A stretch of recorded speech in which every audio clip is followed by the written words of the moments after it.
Hello everyone, आप सबको दिल की गहराइयों से वेलकम बैक। आज हम जो मूवी एक्सप्लेन करने जा रहे हैं वो बहुत ही फ़नी और रोमांटिक है। ये एक ऐसे बॉय की कहानी है जो अकेलेपन का शिकार है। एक दिन उसे एक मैजिक रिंग मिलती है जो किसी भी ऑब्जेक्ट को गर्लफ्रेंड में बदल सकती है। क्या ये रिंग उसकी ज़िंदगी को चेंज कर पाएगी? चलिए जानते हैं इस मज़ेदार स्टोरी के बारे में। अगर वीडियो थोड़ी भी अच्छी लगे तो इसके बदले हमारे चैनल को सब्सक्राइब करें।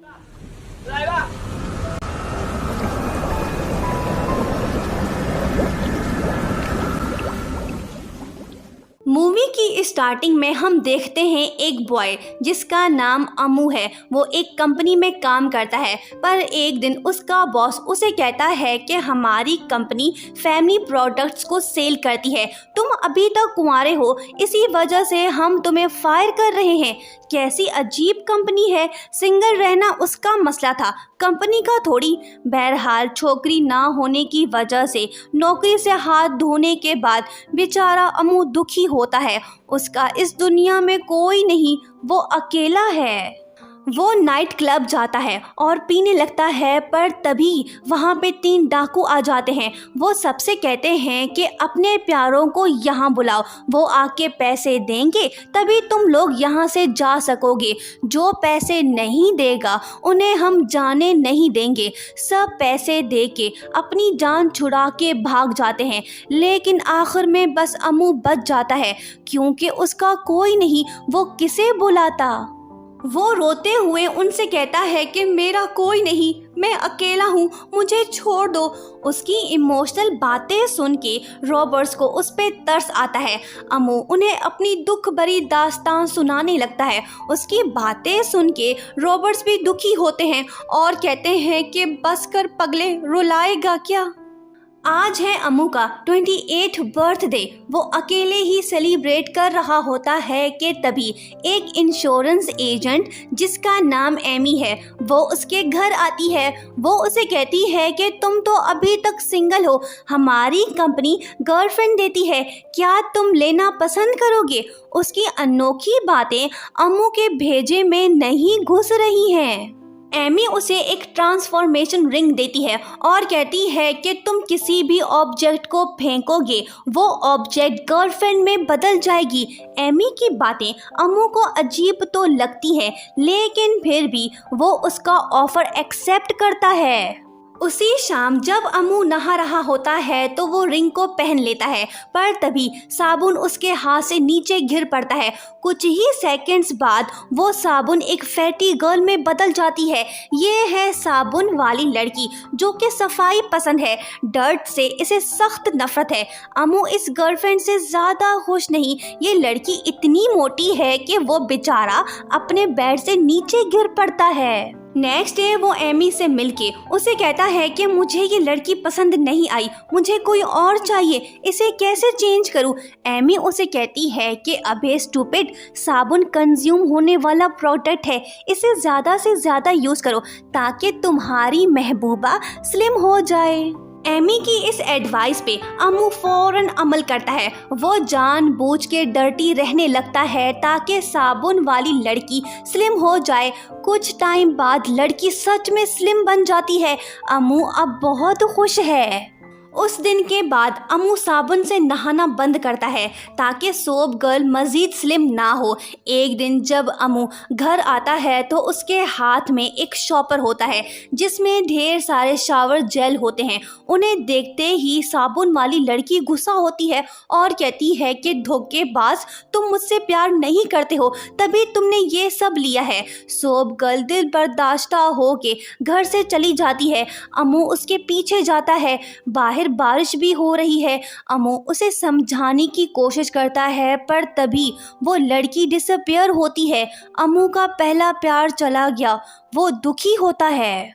नेक्स्ट डे एमी आके उसके दुखों पे मरहम रखती है। वो उसे कहती है कि आगे बढ़ो, पास्ट को भूल जाओ, न्यू गर्लफ्रेंड को तलाश करो जो तुम्हारे लिए बेहतर हो। उसके बाद अम्मू रूफ टॉप जाता है। वो गोल्ड फिश को उठा के फेंकता है। वो गोल्ड फिश एक ब्यूटीफुल जापानीज लड़की में बदल जाती है। ये है सी साइड गर्ल, जिसे खाने का बहुत शौक है, पर उसे एक मसला है कि उसकी याददाश्त सिर्फ 7 सेकंड्स की है। उसके बाद वो सब भूल जाती है। अम्मू को ये लड़की अच्छी तो लग रही है, लेकिन लड़की के ज़्यादा खाने पीने से वो परेशान है। अम्मू उसे खुश रखने की कोशिश करता है और इसी वजह से वो सारी रात एक ही जोक सुनाता है। गोल्ड फिश लड़की सेम जोक सुन के भी हंसती है, क्योंकि उसकी याददाश्त 7 सेकंड्स की है। अम्मू चाहता है कि गजनी गर्ल उसे याद रखे, इसी वजह से वो उसके हाथ में ड्राइंग बनाता है, अपनी फ़ोटो छाप देता है। दोनों खुश हैं, साथ में टाइम भी स्पेंड करने लगते हैं। पर एक दिन जब गोल्ड फिश गर्ल हाथ धो रही होती है तो तभी वो ड्राइंग उसके हाथ से मिट जाती है। 7 सेकंड्स के बाद वो भूल जाती है कि अम्मू कौन था। वो घर से बाहर चली जाती है और स्ट्रीट फूड खाने लगती है। सब हैरान होते हैं क्योंकि वो ज़्यादा खा रही है। अम्मू उसे ढूंढ लेता है और उसे वहाँ से ले जाता है। दोनों वीडियोस बनाते हैं और उन वीडियोस को साथ में देखते हैं। गोल्ड फिश गर्ल को याददाश्त का मसला है, पर फिर भी अम्मू उससे सच्चा प्यार करता है। काफ़ी सोचने के बाद अम्मू डिसाइड करता है कि वो इस लड़की को वापस भेजेगा, क्योंकि उसे डर है कि कहीं ओवर ईटिंग की वजह से ये लड़की मर ना जाए। नेक्स्ट डे एमी उससे मिलती है और उससे पूछती है कि अम्मू जी, तुमने तो 2 गर्लफ्रेंड्स गंवा दिए, आखिर तुम किस किस्म की लड़की चाहते हो? वो कहता है कि स्ट्रॉन्ग लड़की जो किसी से ना डरे, जो मेरा ख्याल रखे, मुझे वही चाहिए। अम्मू के हाथ में चाकू होता है, वो उसे फेंक देता है। अगले ही लम्हे वो चाकू एक स्ट्रॉन्ग लड़की में बदल जाती है। चाकू वाली लड़की कूल टाइप की है, जो ज़्यादा बातें तो नहीं करती, लेकिन वो ब्रूस ली की माँ है। एक रात जब तीनों वॉक कर रहे होते हैं तो तभी कुछ गैंगस्टर्स आके चाकू वाली लड़की को छेड़ने लगते हैं। अम्मू उसे बचाने की कोशिश करता है, पर वो कहती है कि हटो बुज़दिल इंसान, मैं इन्हें निपटाती हूँ। चाकू गर्ल सबको ढेर करती है, गैंगस्टर्स भाग जाते हैं। अम्मू हैरान होता है और सोचता है कि वाओ, यही लड़की तो मुझे चाहिए थी। पर चाकू वाली लड़की शायद अम्मू से प्यार नहीं करती, क्योंकि जिस नाइफ से वो बनी है वो नाइफ किसी और का है। एक दिन जब वो अपने प्रीवियस मास्टर से मिलती है तो उसे दूसरे चाकू के साथ देख के दुखी होती है। वो समझने लगती है कि उसके मास्टर ने उसे भुला दिया है।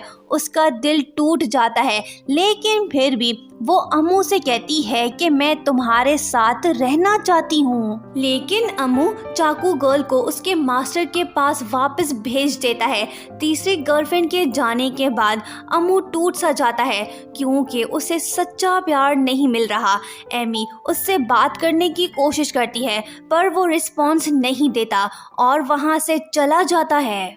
उसके बाद वो बहुत से ऑब्जेक्ट्स को गर्लफ्रेंड में चेंज तो करता है, पर उनमें से कोई भी उसे पसंद नहीं आती। हम सबसे ज़्यादा मोबाइल यूज़ करते हैं। अम्मू को आइडिया आता है, वो अपने मोबाइल को ट्रांसफॉर्म करता है। ये है फ़ोन गर्ल, जो कि क्लेवर और स्मार्ट है। वो सब कुछ जानती है।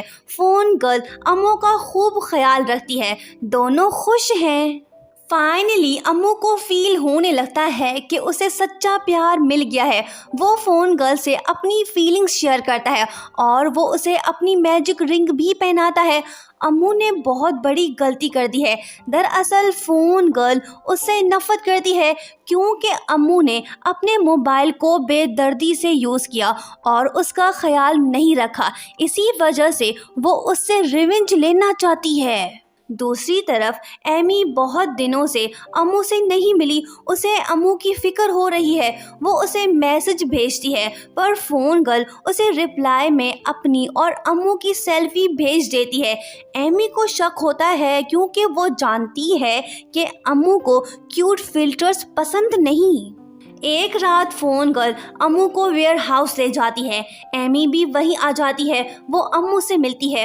उसे एहसास हो गया है कि वो अम्मू से प्यार करती है। वो उसके साथ अपनी फीलिंग्स शेयर करना चाहती है, पर तभी फोन गर्ल आ जाती है। यहाँ हमें पता चलता है कि एमी के पास भी एक मैजिकल रिंग है। वो अम्मू की हेल्प करने की कोशिश करती है ताकि फोन गर्ल से उसकी जान छूटे, पर फोन गर्ल काफ़ी स्ट्रांग है। उसे हराना मुश्किल है। पर तभी फोन गर्ल की बैटरी लो होती है। वो बेहोश होने लगती है। अम्मू इस बात को नोट करता है। वो भागता है ताकि वो फ़ोन के चार्जर को अनप्लग करे। वो कामयाब होता है। फ़ोन गर्ल अपनी ओरिजिनल फॉर्म में आ जाती है। अम्मू और एमी दोनों लवर्स बन जाते हैं। बाकी ज़िंदगी वो दोनों खुश रह के गुजारते हैं। अगर आपको ये मैजिक रिंग मिले तो आप क्या करेंगे? कमेंट करके बताइए। अगर हमें मिला तो हम उन सब व्यूवर से चैनल सब्सक्राइब कराएंगे जिन्होंने अभी तक नहीं किया। आप सबको ये मूवी कैसी लगी? Thank you so much for watching and don't forget to subscribe.